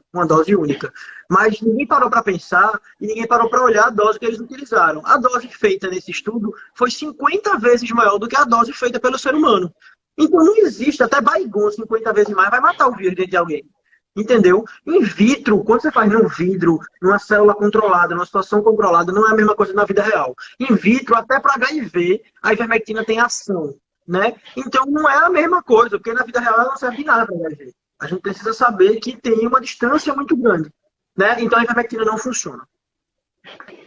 perguntando aqui mais uma vez, César Neves 07. A hidroxicloroquina é eficaz contra o coronavírus? Eu quero que o senhor reforce mais um pouco para as pessoas poderem entender que não é, né? Tanto que, como o senhor disse, a Organização Mundial de Saúde já, inclusive, tirou do cuidado com os pacientes, não é isso, doutor? Isso. E muita gente fala, não. E por que paciente grave faz? Não faz. Paciente grave em UTI de hospital particular já não está mais fazendo. Entendeu? Nos hospitais públicos também já não estão fazendo nos pacientes graves. Tá entendendo? Os pacientes que estão... Até os pacientes de hospital particular leve, né? Você não tem nenhum hospital que indique o uso. O médico ele tem o direito de passar. E aí, como você tem médico que não é especialista, que está desesperado, que acha que tem que curar tudo, você tem médico passando ainda. Mas não tem lógica nenhuma fazer, né? Porque alguém fez e melhorou, que foi a hidroxicloroquina que fez melhorar, né? Um colega, semana durante esse debate, falando, não, eu tive 200 pacientes e os 200 só tive um óbito usando hidroxicloroquina. Ele tem que entender, por exemplo, que países como a Alemanha e a Coreia, a gente teve uma taxa de mortalidade de 0,7%, 0,9%. Foram os países que testaram mais. Então, a cada 100 pessoas, menos de uma morreu. Ele ter 200 pessoas e só uma morrer é a mesma coisa de não usar a medicação. Entendeu? Não tem lógica. A medicação não fez na melhora e fez um malefício muito grande para esses pacientes. Então, ainda os médicos, eles hoje em dia não têm medicação. É o que todo mundo tem que entender. Não tem medicação, não temos vacina, não temos nada. A gente só está contando com o nosso próprio organismo e todos os cuidados que nós teríamos que ter normalmente perante um vírus, não é isso, doutor? Independente. Não tem remédio para matar o vírus. A gente tem que criar condições para a nossa imunidade matá-lo. Entendeu? A gente tem que, por exemplo, o paciente está com um processo inflamatório, a imunidade respondeu demais. Eu posso, por exemplo, fazer corticoide num paciente específico. Mas se eu fizer corticoide na hora errada, o corticoide pode diminuir a imunidade e aumentar a produção viral. Então, até o corticoide na hora errada pode fazer mais mal do que bem. Entendeu? Existem estudos que falam que o corticoide poderia funcionar, mas ainda não tem comprovação 100%. Mas em alguns casos, pode ser que você tenha que fazer, somente pacientes graves. Né? Pode ser que você tenha que fazer, por exemplo, o tocilizumab, que é o imunomodulador, é uma medicação que ajuda a controlar a imunidade. Mas, por exemplo, você teria que medir algumas interleucinas, de preferência interleucina 6. Nos Estados Unidos é um exame que sai com 12 horas, no Brasil demora 15 dias. Aí como é que a gente vai fazer o remédio? Mas não tem como. Nenhum desses remédios é pro vírus, ele é para inflamação e para redução da existência do vírus. É apenas para poder ajudar a melhorar os sintomas. Não tem medicação. Todo mundo tem que botar na cabeça, né, doutor? Não tem medicação para o coronavírus. Não temos vacina. Tudo que eu queria que tivesse era uma medicação para o coronavírus. A gente não tem. Isso é péssimo. Era tudo que eu queria que tivesse. Eu não estou comemorando, não. Eu só não posso ser irresponsável e dizer que tem, ou usar, não, mas você está tirando a esperança das pessoas. Não, não é questão de tirar a esperança. Também se dar esperança demais, na hora errada, na coisa errada, naquilo que não tem lógica você ter esperança, na verdade você vai estar iludindo as pessoas, e não dando esperança. Você vai estar mentindo, a pessoa vai ter, não, se o remédio aí o presidente está dizendo que funciona, eu vou para a rua sem máscara mesmo. Não é assim que funciona. Estão perguntando aqui, Ana Ferreira, 2018. O protocolo para buscar ajuda médica ainda é a falta de ar? A gente tem alguns sintomas. Falta de ar persistente, né? Que você tiver para lavar uma casa, varrer ou tomar banho se tiver falta de ar. Se você tiver febre, né? Por mais de 3 dias, que não passa com medicação, ou uma febre que vai embora e depois de 2 dias volta de novo. Se você tiver sensação de desmaio ou tiver vista escurecendo e a falta de ar, como eu disse, são os principais motivos para você buscar atendimento. Maria Helena Lins Galvão está perguntando aquilo que o senhor já respondeu, mas eu vou ler a pergunta dela para o senhor reforçar. Se tem qual remédio, na sua opinião, é eficaz para curar uma pessoa no estágio avançado da doença? E, se possível, no estágio leve, qual a medicação deve ser prescrita?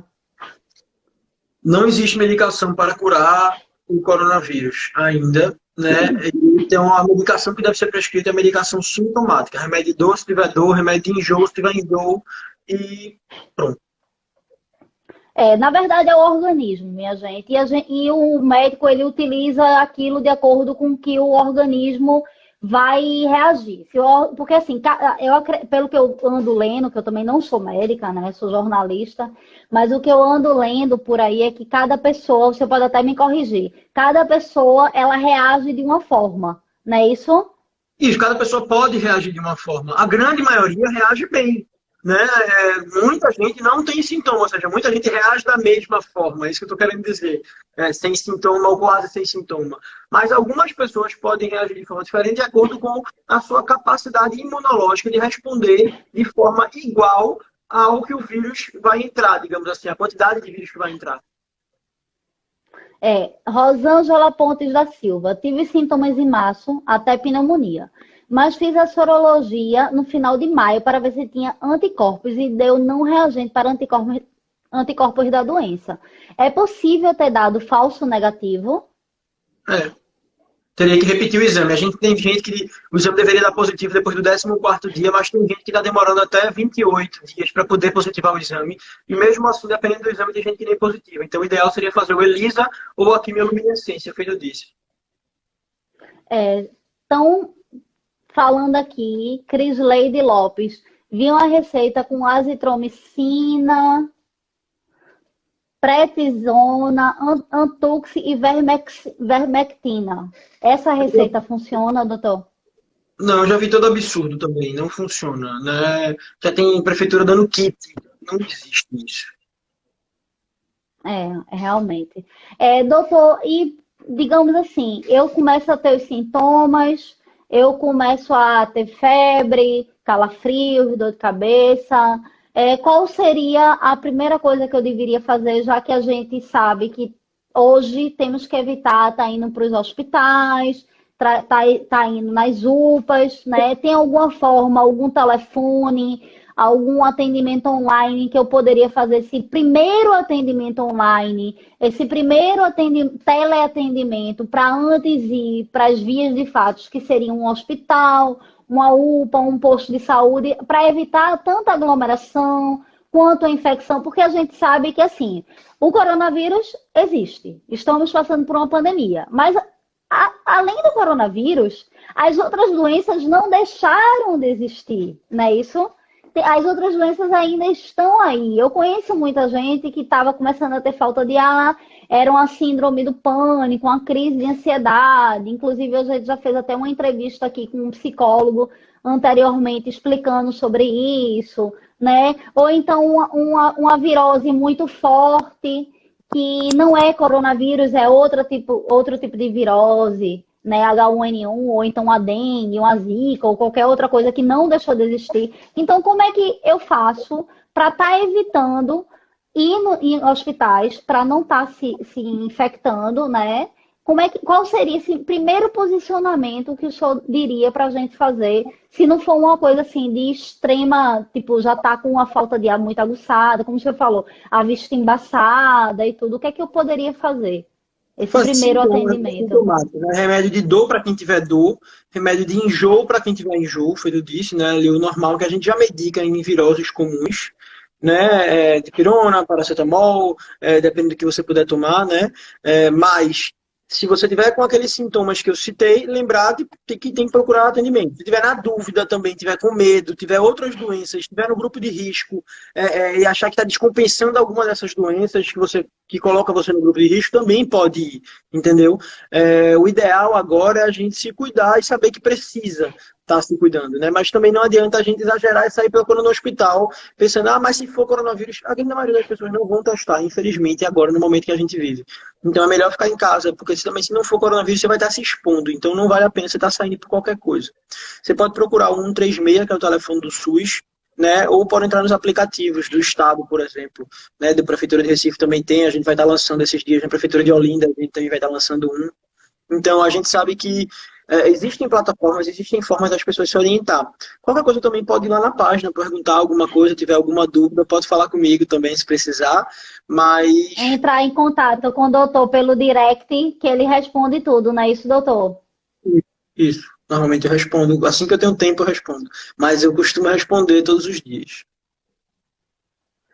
Certo. Doutor, hoje, se a gente estiver aqui em Pernambuco e precisar ir para algum UTI, o senhor já falou que tem fila de espera para quem está entrando agora aqui em Pernambuco, mas se por acaso a gente precisar ir, hoje, quais são os hospitais que ainda conseguem receber essas pessoas mais graves? Dos hospitais do SUS, Do SUS. a gente tem os hospitais de campanha, né? Mas a gente sabe que as pessoas que procuram a UPA atualmente a gente ainda tem uma fila de espera. Ela diminuiu, mas ela ainda existe. Mas esses hospitais de campanha, eles não recebem as pessoas mais graves que precisam de UTI, não é isso? Recebe. Ele tem leite de UTI, Certo. sim, tem. Certo. Pronto, doutor, eu agradeço demais. Foi uma honra ter o senhor aqui com a gente, né? Eu queria, antes de encerrar essa live, que o senhor, por favor, deixasse uma mensagem aqui para todos nós a respeito desse momento tão difícil que a gente está passando. Eu sei que são muitas dúvidas, são muitas angústias, né? Muitos medos, né? Que a gente, como o senhor mesmo disse, nós nunca passamos por isso. É a primeira vez. E eu queria que o senhor deixasse uma mensagem aqui para todo mundo a respeito dessa situação que a gente está vivendo. É só um esclarecimento. Maria Helena disse que assiste minhas lives e que eu disse que testei positivo para corona. Não, eu fiz o exame e deu negativo, na verdade. Eu tive suspeita. Mas quando eu estava Certo. suspeitando que tinha coronavírus, eu não fiz nenhuma medicação. Eu fiz dipirona para moleza. Não fiz hidroxicloroquina, não tomei ivermectina. As pessoas da minha família, quando adoeceram, eu não mediquei nenhuma com uma dessas. Então, eu só faço aquilo que a ciência diz que é para fazer. Eu não saio fazendo pagelância, não. Assim, minha principal mensagem nesse momento é a gente entender que o coronavírus é um reflexo da vida que a gente veio levando até agora. Na China, esse wet market, que é esse mercado que consumiam animais silvestres como se fosse nada, né? De forma ali desordenada, fez com que, porque não foi a primeira vez que o coronavírus entrou no ser humano, né? Ele, assim, já existia a chance dele entrar e de causar uma infecção numa pessoa, do vírus mudar. Era um vírus animal que entrou em alguém, mudou e se tornou ativo para passar de uma pessoa para outra. Então, a exposição daquele animal para aquela pessoa, né, animal silvestre, para aquele ser humano, constante, fez com que, mais cedo ou mais tarde, uma mutação acontecesse. A gente sabia que ia acabar acontecendo outra mutação do coronavírus, porque não era a primeira, né? Desde 2007 tem estudo dizendo que a gente ia ter outra. Então tem um certo preparo para isso. Agora a gente tem que entender que isso é um reflexo da vida que a gente leva, da falta de respeito com a natureza que a gente tem, né? E que se o ser humano não mudar, essa não vai ser a pior, nem a última pandemia que a gente vai viver na nossa geração. A gente tem que ter ideia disso, né? O coronavírus ele tem que funcionar como um aviso. Eu sei que algumas mudanças sem a catarse pessoal necessária é muito difícil, mas a gente tem que começar a tentar fazer isso, não comprar de marcas que fazem teste animal, tentar diminuir o consumo de carne vermelha, tentar diminuir o uso de roupas que usam muita água, tentar fazer com que você tenha mais respeito pela natureza, que a gente entenda que a gente faz parte dela e não que ela serve a gente. Né? Se a gente não mudar essa nossa relação com a natureza, a gente não vai conseguir chegar a lugar nenhum. A gente vai ter o nosso fim, na verdade. Né? A gente vai conseguir chegar ao fim da humanidade. Então a gente precisa ter esse grau de consciência, a gente precisa mudar, a gente precisa ter esse grau de empatia, que a gente precisa entender, né, que a gente tem o nosso papel na vida. Né? O ser humano ele se coloca como uma espécie predatória sem precisar ser. E a gente precisa cobrar uma mudança. E a gente precisa ser essa mudança também. Aquela história da gente, né, grandes poderes trazem grandes responsabilidades, já dizia Uncle Ben, que é do Homem-Aranha. Essa frase é verdadeiríssima. Se a gente tem o poder de mudar a nossa realidade, é nossa responsabilidade fazê-lo. A gente precisa disso. Né? Então, eu espero que todos tenham a consciência de que nesse momento o papel não é só de quem é médico, de quem é profissional de saúde. Todos nós devemos ser os heróis dessas histórias, entendeu? Dessa história que a gente está vivendo. E para isso a gente tem que ter consciência, e tem que ter empatia e compaixão. A gente não tem que estar tendo que seguir nada além de ciência. A gente não tem que estar criando problemas maiores. A gente precisa estar focando em resolver problemas e cobrar das pessoas que foram eleitas para isso, para que elas façam isso também. Isso. E a única coisa que eu espero do fundo do meu coração é que a gente sabe que isso vai passar, né, doutor? Isso não vai ficar para Vai, sempre. fato. A gente vai passar por isso. Mas eu espero que a gente passe, mas o ser humano passe e fique mais humano perante toda essa situação, Evolua. né? Porque, quer queira, quer não, são muitas famílias que perderam muitos entes queridos e que hoje chora a dor de não estar com essas pessoas aos nossos lados, não é isso? Isso, a gente precisa saber que isso vai passar, mas que a forma que a gente vai passar por isso e a forma que a gente vai ficar depois que isso for embora depende de cada um de nós. A gente precisa mudar. É imperativo. Se a gente não mudar, a gente vai acabar. É muito simples. Isso. Antes de desligar, eu queria que o senhor fizesse a demonstração da máscara, que a sua produtora carinhosamente levou aí, e como colocar e como retirar essa máscara para ninguém ficar em dúvida de como funciona, porque da mesma forma que ela pode ser tão tão boa, né, para evitar a infecção, ela também pode trazer infecção se você não souber manusear. A máscara está limpa, eu estou em casa, então eu vou mostrar a forma certa e a forma errada, tá? Você pega aqui, Certo. ponta na hora de colocar, tem que saber que ela tem que cobrir o nariz e o queixo.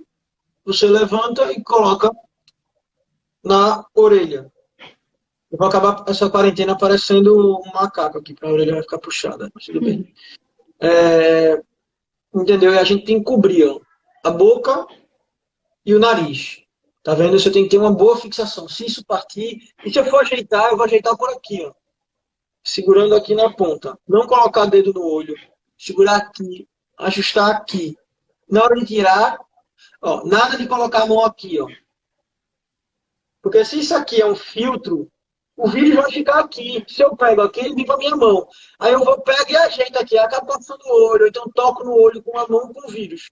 Eu estou trazendo o vírus daqui para o meu olho. E a área de mucosa, que é olho, nariz e boca, são as áreas mais fáceis do vírus se transmitir, além da via respiratória, normalmente, né? Então, na hora de tirar, eu seguro aqui, retiro pelas laterais, né? E o ideal é sempre lavar a mão antes de colocar e depois de tirar, né?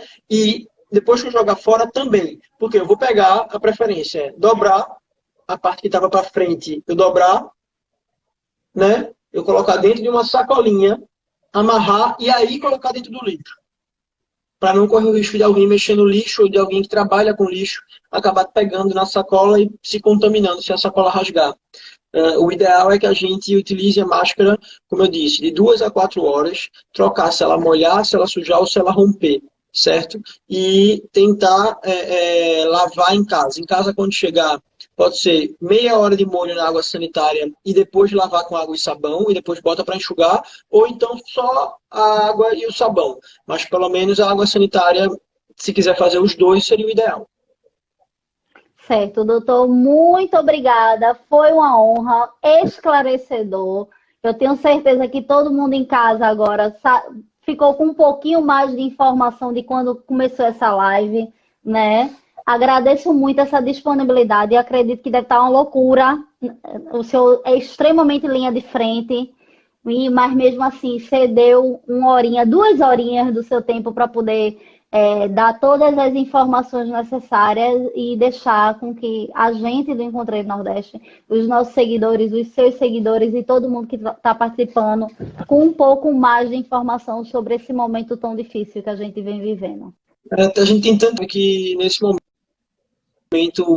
a gente divulgar esse tipo de informação ajuda a salvar vidas. Isso é um fato. Isso. Né? Conte comigo, contam comigo, você e todos. Depois as coisas forem saindo, outras novidades, a gente marca de fazer de novo. Peço Com desculpa certeza. mais uma vez. Peço desculpa mais uma vez. De jeito nenhum. Eu não tive como realmente começar na hora que a gente tinha marcado. Me perdoe, foi algo de última hora. Mas prometo que na próxima eu compenso de novo, tá? Tá perdoado. E já compensei hoje, fiquei mais tempo, mas na próxima a gente Foi. começa na hora, tá bom? Combinado. Peço desculpas, mas assim, contam comigo. E a gente tem que contar um com o outro nesse momento. Nesse momento a gente tem que entender que a humanidade precisa, as pessoas precisam contar uma com a outra, tanto para a gente passar por isso, quanto para a gente se reerguer depois que isso acabar. A gente vai precisar sim disso. Então, é muito importante que todo mundo faça a sua parte. Agradeço demais ao senhor todas essas informações, viu? Em nome do Encontrei do Nordeste e de todos os seguidores, o meu muito obrigado. E como a gente não pode abraçar a todos, né? Principalmente nesse momento de pandemia, o nosso abraço virtual, o nosso cheiro virtual, porque o nordestino ele não manda beijo, né? Ele manda cheiro. É, exatamente. O nosso cheiro virtual para todos, o nosso abraço virtual. E, doutor, muito obrigada, viu? Que é isso. Conta um Muito comigo. obrigada. Fica com Deus. Tchau, tchau. Até a próxima. Até a próxima.